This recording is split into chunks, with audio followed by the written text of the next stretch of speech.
Shalom, bem-vindo ao meu canal.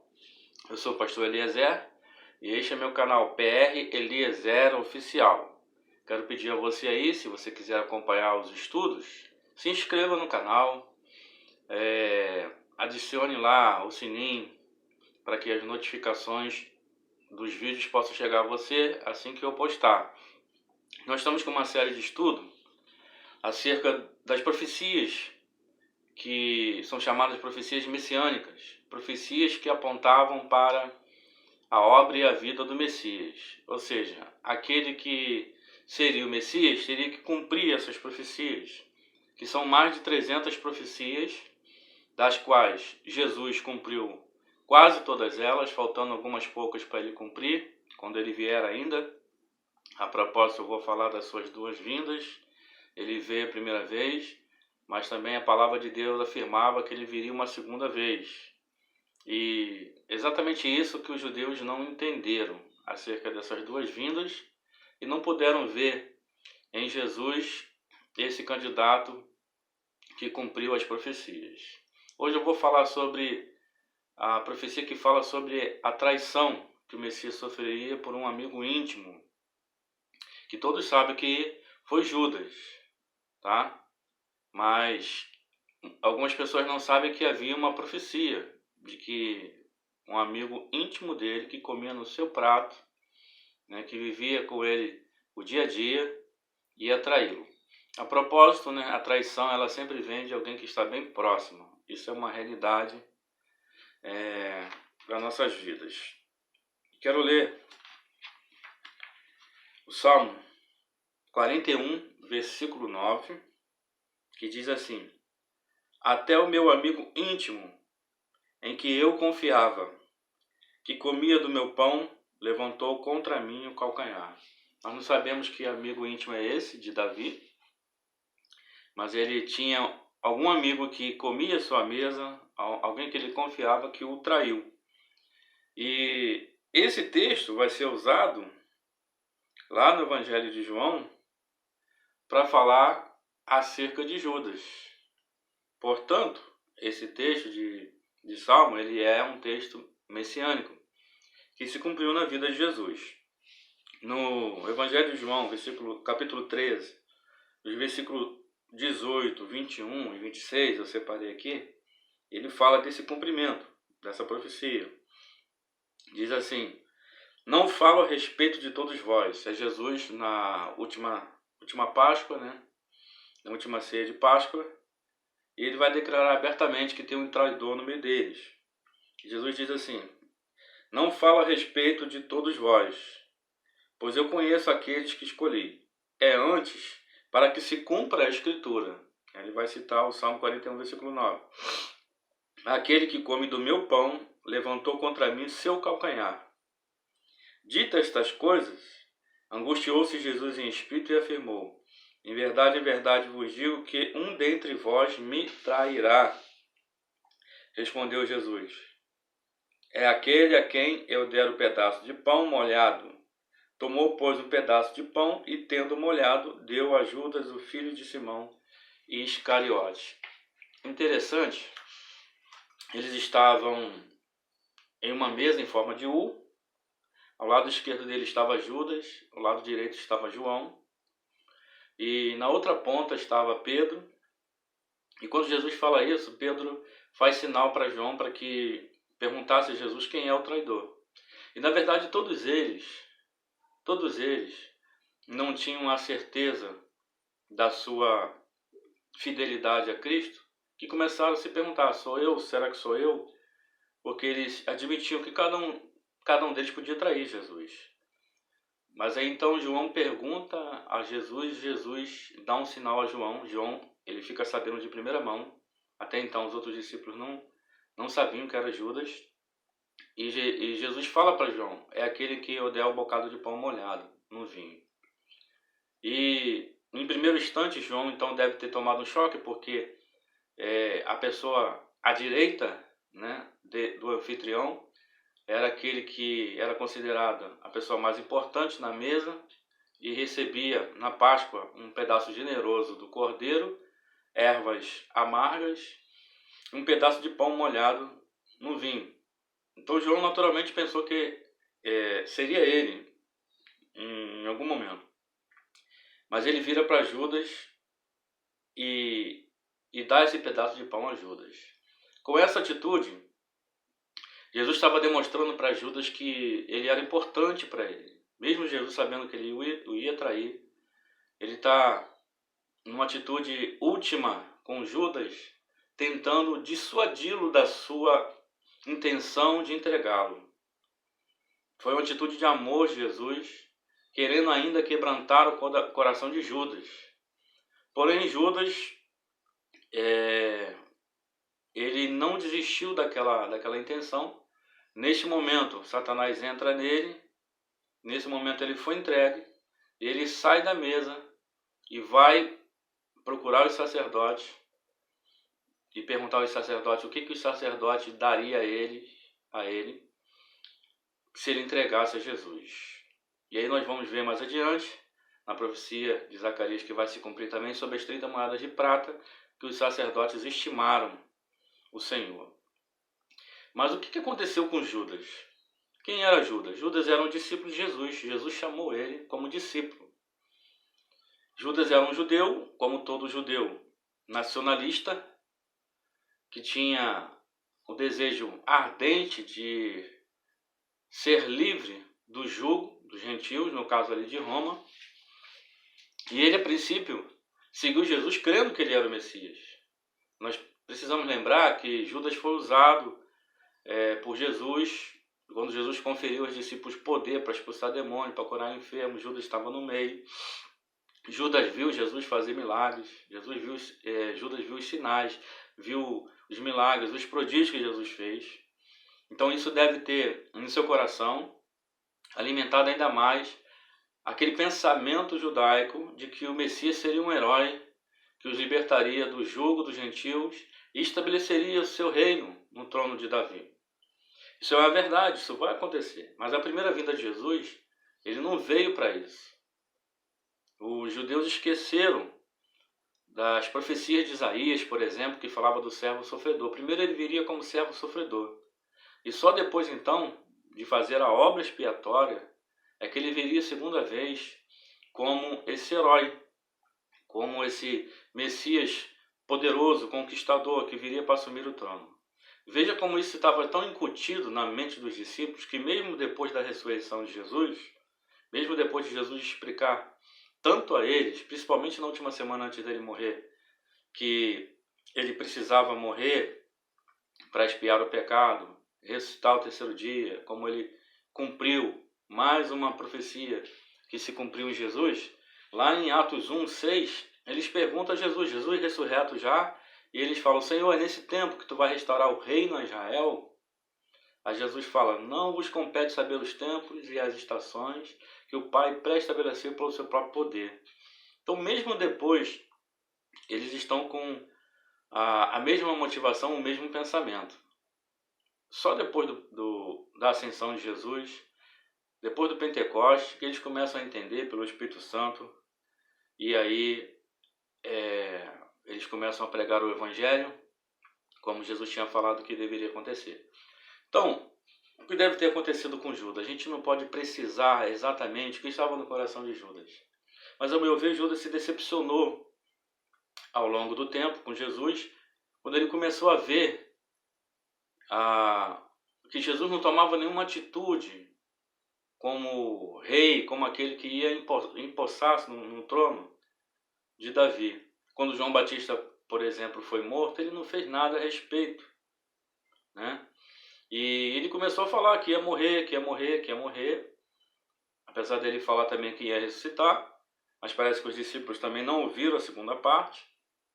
Tanto é que quando Jesus morre, cada um vai e volta para os seus afazeres. Então havia ainda uma penúmbria nos olhos dos discípulos que não conseguia fazê-los enxergar as etapas da vinda do Messias, que já estava se cumprindo em Jesus. Então Judas, me parece que ele se decepcionou com Jesus e desistiu de segui-lo, já que na visão de Judas ele não era o Messias tão esperado, porque o Messias para ele era aquele herói aquela imagem do Messias segundo a figura do rei Davi. E aí ele resolve sair dessa empreitada, vamos dizer assim, com algum lucro, porque ele era avarento, apesar que não foi por motivo de avareza que ele entregou Jesus. Ele entregou Jesus porque ele não viu mais em Jesus a figura do Messias. Então ele foi aos sacerdotes para poder pedir a eles, perguntar a eles o que eles dariam a Judas se Judas os entregasse. E eles estipulam 30 moedas de prata. E eu gostaria de ler o texto de Zacarias que fala dessa parte da profecia, incluída na traição, que ele seria vendido, seria traído por 30 moedas de prata. Está lá em Zacarias, no capítulo 11, versículos 12 e 13. Diz assim: Eu lhes disse, se vos parece bem, dai-me o meu salário. É Adonai falando, o Senhor. E se não, deixai-o. Pesaram, pois, por meu salário 30 moedas de prata.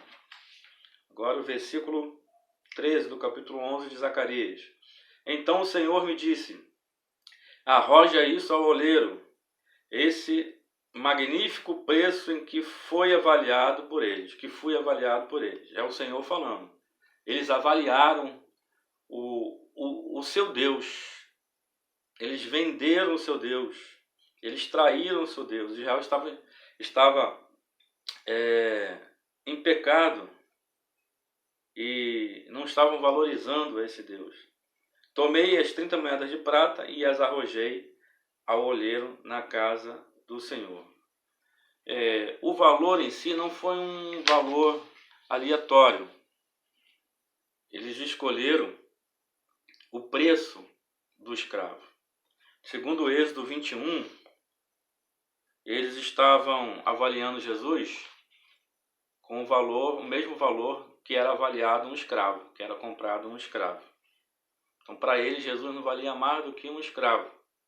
30 moedas de pratas.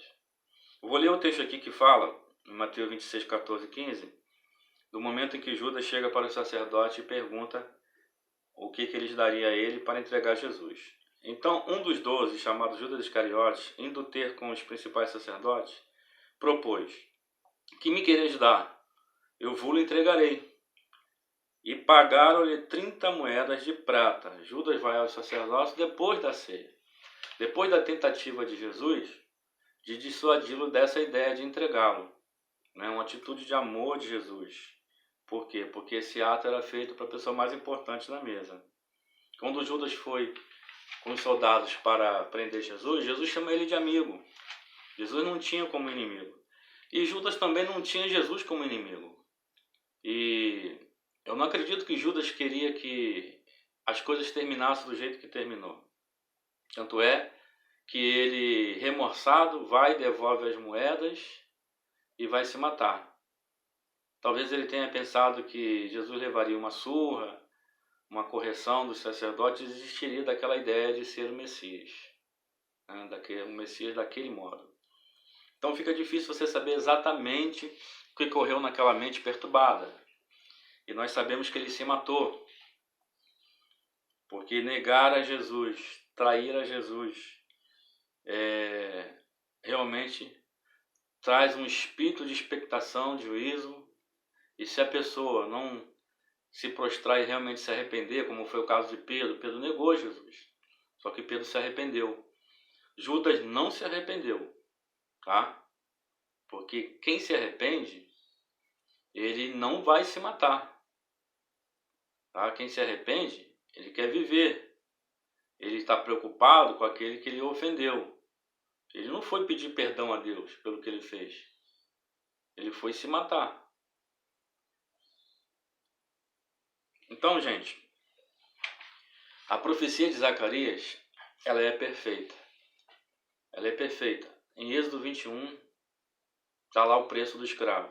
30 moedas de prata. Mas o interessante nessa trama toda é que o dinheiro foi tirado do cofre do tesouro do templo. Esse dinheiro, nós estamos aqui na Páscoa judaica, né? No período da Páscoa, Jesus vai morrer na Páscoa. O cordeiro pascual, que era criado em Belém, isso é muito interessante também. O cordeiro que ia morrer em Jerusalém no templo vinha de Belém. Como ensinei no vídeo passado, Jesus nasceu em Belém, em Betlehem, na casa do pão. Um detalhe importante que eu não falei no outro vídeo é que os judeus não acreditam que o Messias já veio, que ele vai vir ainda. Por exemplo, para ele vir hoje em Belém, seria praticamente impossível. Belém é uma cidade dominada pelos muçulmanos, vive em conflito, e judeus não é bem-vindo em Belém. Eu fico imaginando um judeu, o Messias nascer agora em Belém, né? E muito menos ele entrar em Jerusalém montado num jumentinho, que era outra profecia de Zacarias que se cumpriu em Jesus. Então veja a incongruência, é impossível. E a Bíblia mostra também, eu vou falar disso em outro vídeo, que o Messias já veio e veio antes do ano 70. Então quem quer que seja que se candidate a Messias, teria que vir antes do ano 70, quando o templo e a cidade foi destruída. Essa profecia está lá em Daniel 9, em outra oportunidade nós vamos ver. Então, eles tiraram do dinheiro que era para comprar o cordeiro, e de fato compraram o cordeiro pensando que estavam dando o valor de um escravo. Quando eles tomam o dinheiro do templo para poder pagar ajudas sobre a vida de Jesus, eles estão comprando o cordeiro como sacerdotes que são. Deus, ele zomba das autoridades. Do céu ele ri, né? Contra aqueles que acham que estão no controle da situação, como foi o caso de Herodes e Pilatos. Mas foi a presciência de Deus que fez com que essas autoridades levassem a cabo a crucificação de Jesus. Inclusive outra profecia do Salmo 22 e Isaías 53 deixa claramente que o Messias morreria por causa do pecado da nação de Israel e de todo mundo, e morreria de crucifixão. Que no tempo de Isaías, por exemplo, no tempo do salmista Davi, não existia. A crucificação foi inventada na Pérsia e adotada pelos romanos. Não existia. E muitas outras profecias que só Jesus cumpriu e ninguém mais pode cumprir. Não há possibilidade de qualquer homem na face da terra cumprir o que Jesus cumpriu sobre as profecias messiânicas. Glória a Deus. E aí aconteceu exatamente o que o profeta Zacarias falou. E aí Judas então foi devolver, quando mataram Jesus, viu que Jesus foi condenado à morte, então ele foi devolver as moedas. De repente, numa atitude desesperada ali, né, de reaver a situação, mas ele já tinha perdido o controle da situação, que na verdade ele nunca teve no controle. Deus estava no controle de tudo, permitindo que se cumprisse as escrituras. E aí, o que os sacerdotes não aceitam? Aquele dinheiro, porque eles sabem que é dinheiro sujo, dinheiro de sangue inocente. Inclusive Judas fala, trair sangue inocente. E aí eles não poderiam colocar aquele dinheiro no cofre. Mas havia na época uma lei rabínica que se alguém insistisse em doar para o templo algum dinheiro que fosse sujo, não poderia doar. Mas se a pessoa insistisse muito, aquele dinheiro poderia ser usado para algum bem público. E eles fizeram o quê? Eles compraram com aquele dinheiro um cemitério. A profecia de Zacarias diz que essas 30 moedas de prata ia ser jogada no chão do templo, né? Arroja essas moedas no santuário. Judas fez isso. Tudo aconteceu na íntegra. E aí as moedas então eles pegaram e compraram um cemitério, que era exatamente o terreno em que Jeremias, 600 anos antes, tinha comprado a mando de Deus. Deus tinha revelado a Jeremias que o povo ia cativo para a Babilônia, e manda Jeremias ao mesmo tempo comprar aquele terreno. Ora, isso seria um investimento ruim, né? Que você vai ser levado da sua terra e não tem sentido você comprar um terreno. Mas Deus queria mostrar para Jeremias que ele ia cumprir a profecia de que eles voltariam para aquela terra, apesar do pecado de Israel. Então, aquele terreno que foi comprado e que virou cemitério para os estrangeiros é a prova física de que Israel negou o seu Deus. Eles venderam o seu Deus por 30 moedas de prata na pessoa do sacerdócio de Israel. Então a profecia de Zacarias se cumpre, do Salmo 41 se cumpre, em Judas, e se cumpre no sacerdócio, que não sabiam que estavam cumprindo. Porque quando eles estipulam o preço, em maneira alguma eles estão pensando em Zacarias 11. Eles estão pensando em Êxodo 21, que era o preço do escravo. Então está aí mais uma profecia cumprida por Jesus, e aguarde a próxima, para que a gente possa montar pouco a pouco as peças do quebra-cabeça, e você vai ver, se você acompanhar, você vai ver quantas profecias se cumpriam num homem só, habilitando-o, fazendo ele apto a ser o Messias. Então já falei sobre o nascimento virginal dele, o descendente da mulher, né, o filho de Davi. Já falei da sua natureza divina e humana. Já falei da cidade que ele nasceu. E esse vídeo, estou falando da traição, né, que ocorreu, enfim, por um amigo íntimo, que foi Judas, e o preço da traição. Então, aguarde o próximo vídeo, que eu vou falar sobre mais profecias que se cumpriram em Jesus. Até a vista!